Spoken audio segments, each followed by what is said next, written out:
우리가 살고 있는 이 시대를 가리켜서 긍휼을 상실한 시대 또는 사랑이 없는 시대라는 평가를 합니다. 왜냐하면 이전과 다르게 점점 서로에 대한 배려, 도움, 그리고 사랑하고 나누는 모습이 안타깝게도 사라져가고 있기 때문입니다. 제가 이전 빌라에 살 때 경험한 일인데요. 잘 아시는 것처럼 일반적으로 빌라는 항상 주차 공간이 부족합니다. 그런데 저는 새벽 4시면 보통 나가야 하는 사람이기 때문에 빠른 출발을 위해서 안쪽에다가 주차를 할 수가 없고 주로 바깥쪽에다가 나가기 쉽게 주차를 많이 하곤 했었는데, 그래서 대부분 평일에는 평행 주차를 자주 했었습니다. 그런데 어떠한 입주자가 자주 평행 주차하는 교회차를 보고 불편한 마음을 가지셨는지 빌라 사람들이 다 모여있는 밴드에 저희 차 사진을 찍어서 비방성 글과 함께 저희 집의 정확한 호수까지 공개한 적이 있었습니다. 한마디로 주차 똑바로 하라라는 것이었습니다. 저는 법을 위반한 적도 없고 새벽 4시면 차를 항상 움직였기 때문에 출근하는 다른 차량에게 피해를 준 것도 없었는데, 본인 마음이 불편하다라는 이유로 20-30명이 모여있는 사이버 공간에 공개 망신을 준 적이 있습니다. 이뿐만 아니라 어떠한 날에는 빌라 내부에 주차할 공간이 없어서 바로 앞에 도로에 주차를 한 적이 있었는데, 빌라를 사는 어떤 분이 또 사진을 찍어서 신문고에 저희 교회차를 신고해서 과태료를 받은 적도 있습니다. 아마도 횡단보도에서 한 3cm 정도 걸쳐 있었던 것 같은데, 제가 법을 잘 몰라서 횡단보도의 근처에 댔을 때 본인과 전혀 지장이 없는데도 이렇게 마치 따라다니면서 괴롭히는 행동을 당해본 적이 있습니다. 이렇게 두 가지 일을 당하다 보니 정말로 이 빌라에 살고 싶지 않다라는 생각이 들었습니다. 다른 게 이유가 아니라 서로 조금씩만 배려하고 이해해주면 좋을 텐데, 자신의 감정에 따라서 이렇게 악하게 대하는 분들이 제 마음속에서도 잘 이해가 되지 않았기 때문입니다. 이곳에 아마 검노프 사는 분들이 많이 계실 텐데요. 저도 작년 한 해 동안 검노프 1단지에 살았었습니다. 그런데 제가 검노프에 입주하고 놀란 몇 가지가 있었습니다. 첫 번째는 입주한 지 얼마 안 되어서 동별 모임에 참석하게 되었는데, 그 자리에 앉아 있었던 1시간 동안 제 머릿속에는 빨리 나가고 싶다라는 생각뿐이었습니다. 왜냐하면 동대표가 동에 필요한 건의사항을 듣는데 단 한 사람도 우리가 이렇게 좀 배려합시다, 이 부분은 조금 서로 양보하면 좋을 것 같은데요 라고 하는 분은 한 분도 없었고, 발언하는 거의 모든 분들이 이건 2단지에 절대로 양보하면 안 되고, 이건 DK에 강하게 요구를 해야 하고 등 모든 건의가 거의 일방적 다 요구였습니다. 그리고 또 한 가지, 저희 동에 단톡방이 있었는데 하루에도 정말 수백 개의 글이 올라왔습니다. 대부분 누가 입구에서 담배를 폈습니까? 누가 강아지 똥 안 치웠습니까? 누가 쓰레기 분리수거 잘하지 않고 배출했습니까? 이런 사진들 다 찍어가지고 다 지적사항들만 수십 개씩 하루에도 올라왔습니다. 그 누구도 이번에는 제가 치웠는데 다음에는 서로 도우면 좋겠습니다 라고 하는 분이 없었습니다. 그리고 저희 집이 1층이었었는데 어느 날 베란다 쪽에 병 깨지는 소리가 나서 나가보니 같은 동 고층에 사시는 어떤 분이 소주병을 거의 10병 이상 베란다로 던져서 베란다 부분에 파편이 저희 베란다 창문까지 친 적이 있었습니다. 제가 경험한 몇 가지 일을 이렇게 나누었지만, 모든 사람, 모든 지역이라고 일반화할 수는 없겠지만, 이처럼 우리가 살아가고 있는 지금 이 시대는 내가 좀 손해보고 내가 좀 더 양보하고 이해하기보다는 다른 사람이 조금만 나에게 불편함을 주거나 내 마음을 상하게 하면 지적을 하고 망신을 주는 일 별로 어렵게 생각하지 않는다라는 것입니다. 그래서 앞서 말씀드렸지만 요즘 시대를 가리켜서 긍휼이 없는 시대, 사랑이 없는 시대, 감사와 배려가 실종된 시대라는 말이 나오는 것 같습니다. 오늘 우리가 읽은 본문의 말씀은 예수님 믿지 않는 분들도 모두 다 알고 있는 선한 사마리아인 비유에 대한 부분입니다. 오늘 본문 바로 앞부분에 보면 한 율법사가 예수님에게 찾아와서 예수님을 시험하려는 목적으로 질문을 했습니다. 그 질문은 바로 내가 무엇을 해야 영생을 얻을 수 있습니까? 라는 질문이었습니다.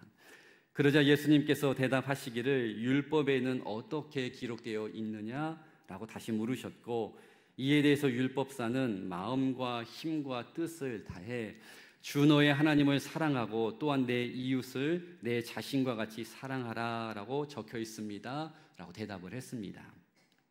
이에 예수님께서 옳도다라고 말씀하셨는데, 마지막으로 율법사가 한 가지를 더 예수님에게 질문했습니다. 그 질문은 바로 그렇다면 내 이웃이 누구입니까? 라는 질문이었습니다. 그리고 이에 대한 대답으로 주셨던 비유가 바로 오늘 우리가 본문으로 읽은 선한 사마리아인에 대한 말씀입니다. 우리가 오늘 본문을 통해 교훈을 얻기 전에 등장인물들에 대해서 먼저 살펴볼 필요가 있습니다.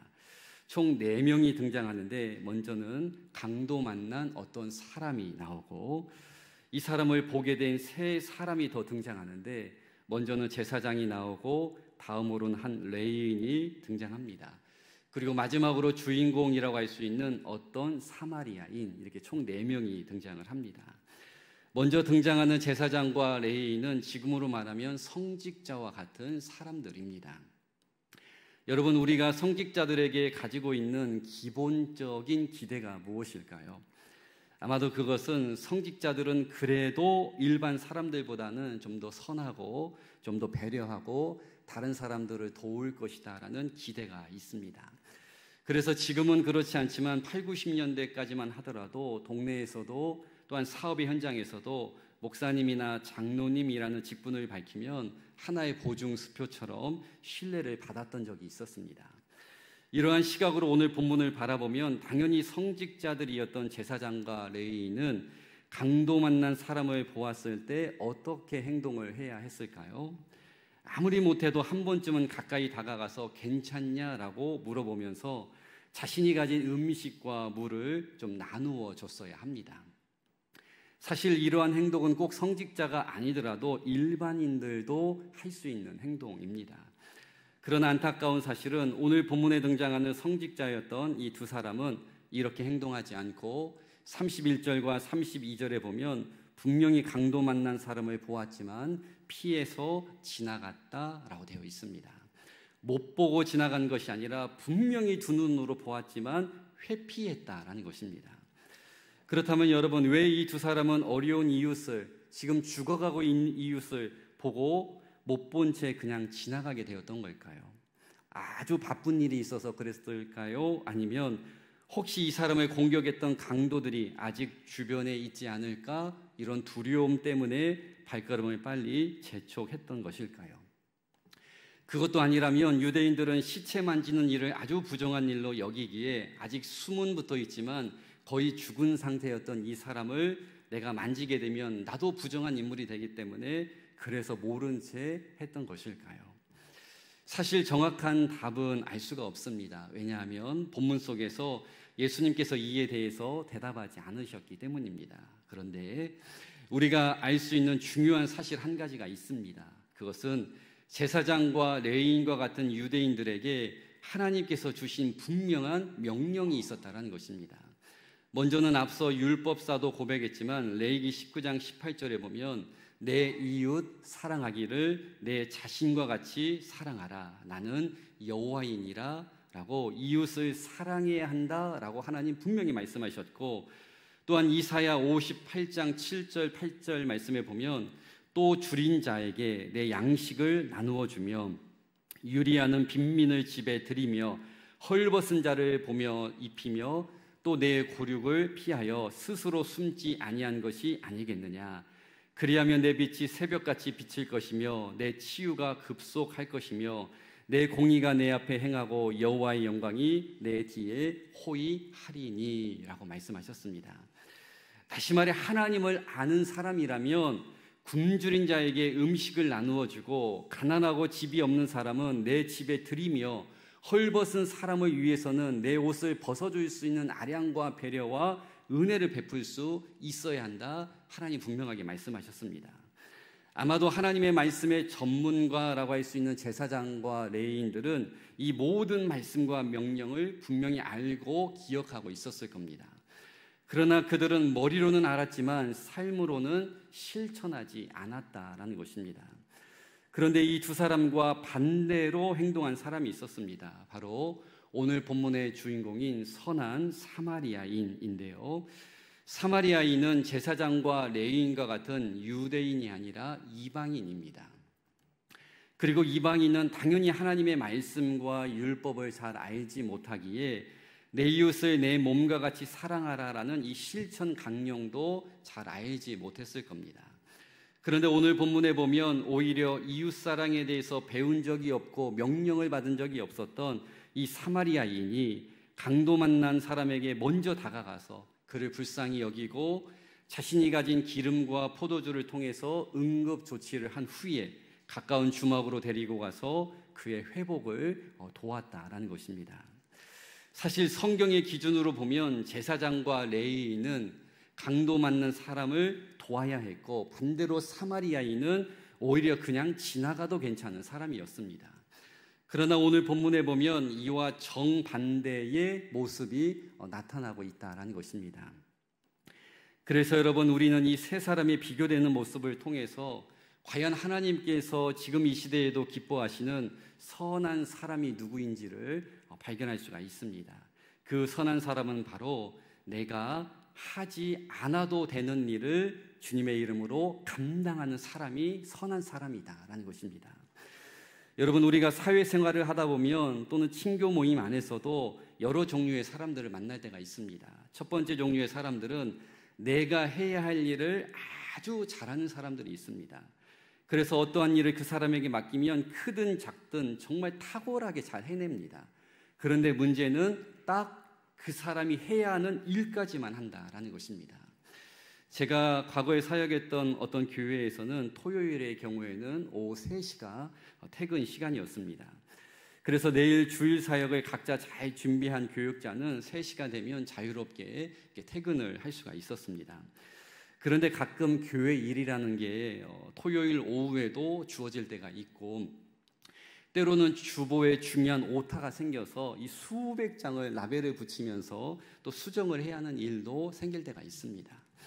그렇게 되면 담당 교육자는 토요일 늦은 시간까지 퇴근도 못하고 이 모든 일을 다 마무리해야 합니다. 저도 서울에서 사역을 할 때 토요일에 새벽 1시 전에 퇴근을 해본 적이 없습니다. 그런데 제가 지난 교회에서 보니까 90년대 학번까지의 목사님들은 설령 본인의 일이 끝났고 퇴근 시간이 되었는데도 다른 교육자가 아직 끝나지 않고 또 다른 교육자가 일이 남아있으면 함께 도와주고 또 같이 있어주기도 했습니다. 그런데 2010년대 이후 학번의 목사님들은 MZ세대라서 그런지 아무리 선배 목사님들이 옆에서 변수를 만나서 끙끙대고 있어도 다 모른 채하고 정각 3시에 칼퇴근하는 모습을 보게 되었습니다. 그래서 한 번은 안 되겠다 싶어서 좀 도와줘야 하는 거 아니냐라고 말을 하니 나 피곤한데요? 피곤한데 왜 그러세요? 라고 아주 이기적인 모습을 보이면서 당당히 퇴근하는 모습을 볼 때 솔직히 마음이 불편했습니다. 그리고 내 할 일 마치고 퇴근 시간이 되어서 들어가겠다는데 왜 또 일을 시키느냐라는 표정도 보게 되었습니다. 그런데 여러분, 그 이후에 오랜 시간이 지나지 않았지만 제가 저희 교단에서 보아도 그렇게 이기적인 모습으로 사역했던 분들 앞길이 잘 풀리지 않습니다. 오히려 우둔하게 그리고 미련하게 남아서 도와주었던 분들이 훨씬 더 하나님의 은혜를 더 많이 경험하고 있는 모습을 보게 됩니다. 저 역시도 미련하게 도운 탓인지 하나님께서 코로나 시대였고 우리 교단적으로도 담임 목회지가 없어서 경쟁이 아주 치열한 시기였음에도 불구하고 아주 젊은 나이에 다른 친구들은 아직 부목사하고 있는 나이에 그것도 대한민국에서 제일 좋은 우리 성도들이 모여있는 백석교회로 하나님께서 저를 보내주셨습니다. 우리 홍두표 집사님만 아멘을 하시는 것 같은데 네. 이처럼 여러분, 하나님께서는 내 할 일만 하는 사람보다 내가 하지 않아도 될 일을 하나님의 마음을 가지고 하는 성도들을 훨씬 더 기뻐하신다라는 것입니다. 여러분들도 우리 교회 안에서 신앙생활 하다 보면 애매한 경계선에 있는 일들을 만날 때가 있을 겁니다. 어떠한 일은 내가 구역장으로서, 내가 장로로서, 권사로서 꼭 해야 하는 일도 있겠지만 또 어떠한 일은 그냥 가만히 있어서 묻어가고 싶은 일도 분명히 있을 수 있습니다. 가끔 제가 하나님께서 주신 감동에 따라 또는 여름 시즌이 되면 교회 학교에 여러분 후원을 좀 해주세요라고 요청을 할 때가 있습니다. 사실 이 섬김이 꼭 반드시 내가 해야 하는 의무적인 일은 아니기 때문에 제가 아무리 강구해도 그냥 모른 채 할 수도 있을 겁니다. 아유, 교회 학교 우리 손주들도 이제 없는데 안 다니는데 모른 채 할 수 있습니다. 마치 오늘 본문에 나오는 제사장 또는 레인처럼 누군가는 하겠지, 누군가는 후원하겠지라는 생각으로 하나님의 일에 적극적으로 동참하지 않을 수 있습니다. 그러나 여러분, 내가 하나님과 사람 앞에서 하지 않아도 되는 희생과 섬김과 헌신을 사람도 알지만 특별히 하나님께서 그 마음과 정성을 다 아시고 기억하신다라는 것입니다. 나도 살기 힘들지만, 나도 써야 할 것이 많이 있지만 그럼에도 불구하고 선한 사마리아인처럼 내 앞에 있는 어려운 이웃을, 우리 다음 세대인 교회학교 아이들을 위해서, 또한 하나님께서 우리 교회에 보내주신 귀한 영혼들을 위해서 내가 도와주고 기도해주고 물질을 흘려보내는 일, 또한 저 멀리 있는 해외 선교사님들이 나와 한 번도 만난 적도 없고 나와 관계도 없고 나랑 친하지도 않지만 모두 예수 그리스도 보혈의 피를 나눈 영적인 형제요 자매요 라는 마음을 가지고 우리가 선교비를 보내주고 기도해주는 것, 이것이 바로 성경이 말하는 선한 사마리아인 정신이라는 것입니다. 우리 교회와 같은 지방에 있는 영종도에 있는 한 교회가 있습니다. 그 교회는 우리 교회처럼 재개발 지역에 있었는데 성도들이 거의 없어서 목사님이 개인적으로 낮에는 막노동을 하시고 교회를 끝까지 지키면서 유지했던 교회입니다. 그리고 새로운 부지를 받아 교회를 지어야 하는데 돈이 없어서 교회가 대출을 받게 되었고, 노무비를 아끼기 위해서 목사님이 거의 모든 공사를 직접 몸으로 다 하셨습니다. 그래서 낮에는 인천공항에 가서 일용직으로 일하기도 해서 대출금을 또 조금씩 갚아나가고, 밤에는 홀로 공사를 진행했던 목사님입니다. 그런데 이 일이 몸에 큰 무리가 되었는지 안타깝게도 갑자기 스트레스성 급성 신장염이 찾아와서 손도 못 써보고 소천하게 되었습니다. 당시 목사님 나이 딱 60세였습니다. 이 교회를 섬긴 26년 동안 단 한 번도 교회에서 사례비를 받지 못했고, 주변의 많은 목사님들이 도시로 나오라고 권면했지만 이 마을이, 이 시골 마을이 나에게 주신 십자가라고 말하면서 30년 가까이 그 시골 마을을 지키셨습니다. 그런데 목회에 꽃도 피워보지 못하시고 하나님의 부르심을 받게 되었던 겁니다. 굳이 시골 교회를 섬기지 않아도 되는 목사님인데 젊으시기 때문에 얼마든지 도시에 나가서 목회를 하실 수도 있는 분인데, 다시 말해 내가 하지 않아도 되는 일을 사명으로 여기고 끝까지 감당하셨다라는 것입니다. 이렇게 목사님께서 소천하시고 어쩔 수 없이 30대인 사이 목사님이 오셔서 새롭게 교회를 섬기게 되었습니다. 사실 빚만 남아있는 교회였지 성도는 목사님 가족밖에는 없었습니다. 그러나 장인어른의 헌신이 헛되게 되지 않기 위해 사이 목사님이 지난 몇 년간 열심히 목회를 했습니다. 그리고 저는 작년쯤 아주 놀라운 소식을 이 목사님을 통해 듣게 되었습니다. 그 소식은 이 교회가 대출빚이 몇 억이 있었는데 어느 날 지나가던 한 다른 교회 장로님께서 하나님께서 주신 감동이라며 자기의 이름을 이서한 후에 수표 한 장을 헌금함에 넣고 가셨다라고 합니다. 후에 그 수표를 살펴보니 여러분 얼마짜리였을까요? 바로 5억짜리 수표였습니다. 전혀 교회와 관련도 없고 목사님도 알지 못하는 분이 멀리에서 오셔서 하나님께서 주신 감동이라며 아주 큰 헌금을 하고 가셨던 겁니다. 여러분, 이 일이 인간적으로 설명이 됩니까? 어느 누가 모르는 것에 5억을 쉽게 내놓겠습니까? 5만 원도 헌금할 일이 만무한데 5억을 기꺼이 헌금하고 지금까지도 이 장로님은 연락이 없습니다. 저는 이 놀라운 기적과 같은 소식을 들으면서 한 가지 감동이 찾아왔습니다. 전임 목사님께서 굳이 안 해도 되는 일이고 다른 분들처럼 편의에 따라 자신의 미래를 따라 떠나지 않고 하나님 앞에 헌신한 그 생명의 값이다라는 생각이 들었습니다. 또한 하나님께서 선한 사마리아인과 같이 내가 안 해도 되는 일이지만 나에게 주신 사명으로 여기고 끝까지 최선을 다해, 아니 목숨을 걸고 한 교회를 지킨 그 목사님의 섬김과 헌신의 열매를 하나님께서 주신 것이다 라는 감동이 찾아왔습니다. 사랑하는 여러분, 여러분들이 하나님을 위해 섬기는 모든 부분 하나님이 다 기억하고 알고 계십니다. 담임 목사인 저는 모를 수 있지만 여러분들이 교회 안에서도 어떠한 마음과 충성도를 가지고 교회를 섬기는지 하나님은 다 알고 계시다라는 것입니다. 그리고 제가 자주 말씀을 드리지만 성경에서 가장 기본이 되는 영적인 원칙이 있는데 그것은 바로 심은 대로 거둔다라는 것입니다. 오늘 본문의 주인공인 선한 사마리아인처럼 내가 굳이 돌보지 않아도 되는 사람에게 다가가서 내가 가진 물질을 흘려보내고 때로는 나의 시간을 들여서 그 사람의 회복을 도우며 선한 씨앗을 하나님 앞에 심으면 하나님께서 반드시 우리의 삶에 더 좋은 것으로 좋은 열매를 거두게 하신다라는 것입니다.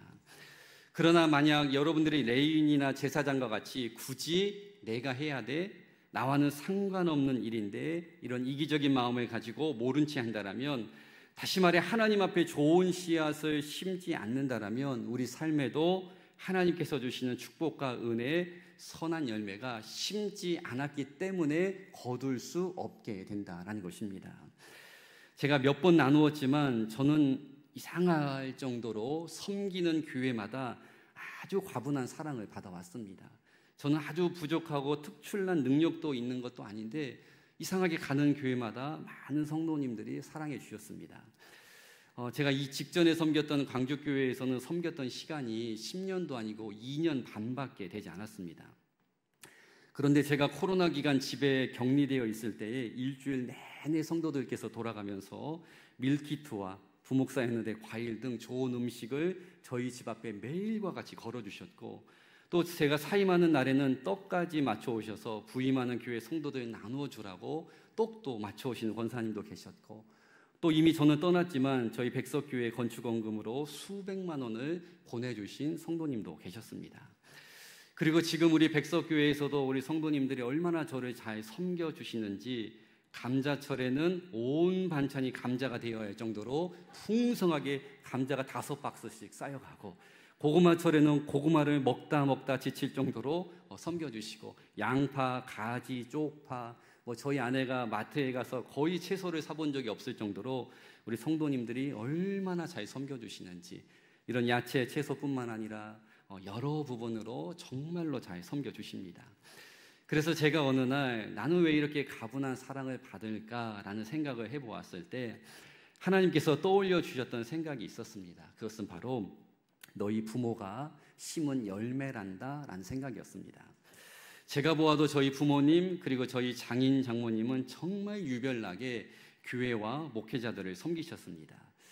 저희 부모님이 또한 장인어른 장모님께서 교회 목회자들을 위해서 섬겨주었던 양복이 아마도 거의 50벌이 넘을 겁니다. 그리고 김장 때마다 저희 어머니는 부목사님들 김치를 다 담아주셔서 지금까지 수백 통 담아주셨습니다. 그리고 수시로 사례비가 적은 부목사님들 와이셔츠, 넥타이를 사드리는 것은 거의 100번이 넘을 겁니다. 지금도 서울에 가끔 오시면 꼭 3-4개씩 부목사님들 넥타이 셔츠를 사가십니다. 저희 집이 절대로 부자라서 이러한 일을 하는 게 아닙니다. 그리고 교회에서 의무적으로 섬기라고 말씀하신 적도 없습니다.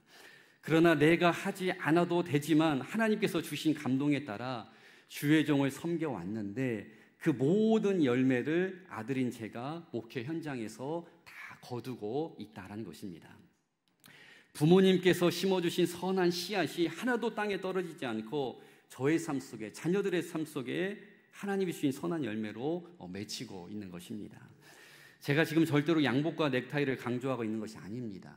내가 의무적으로 하지 않아도 되는 일이지만 주님의 이름으로 내가 먼저 섬기고 나누면 그 모든 섬김의 씨앗이 땅에 떨어지지 않고 반드시 좋은 열매가 되어서 돌아온다라는 것을 제가 강조하고 있는 것입니다.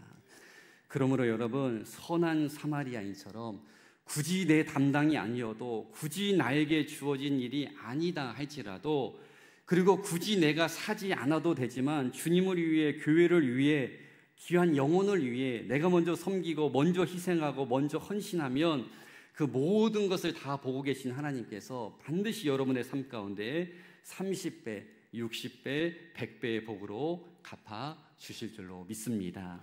저는 정말 소망하기를 우리 백석교회 모든 성도들은 나에게 의무적으로 주어진 일만 딱 하고 끝내는 것이 아니라 나머지 일에는 그래서 관심을 두지 않는 오늘 본문 속의 제사장 레인과 같은 그리스도인이 아니라 선한 사마리아인처럼 내가 하지 않아도 되는 일이지만 하나님의 마음을 가지고 또한 이웃을 사랑하라라는 하나님의 명령을 기억하며 늘 자원하는 마음으로 먼저 섬기고 먼저 나눌 수 있는 멋진 그리스도인들이 다 될 수 있기를 주님의 이름으로 간절히 축복합니다.